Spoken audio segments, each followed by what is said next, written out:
గతమంతా చేదుగా మిగిలేనే కలిగిన చేదంతా తొలగునే ఇకపైనే నిజముగా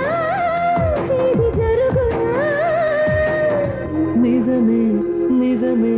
నీ ఆశ తీరునే అడిగా బ్రహ్మని నిన్నెమ్మని నా తోడుగా నిన్నటి నిదురలోని కలలలోనా అటులే కమ్మనువా కమ్మని తన మాటలే రుజువై నిన్ను నేను కలుపుతున్నా నూరేళ్ళ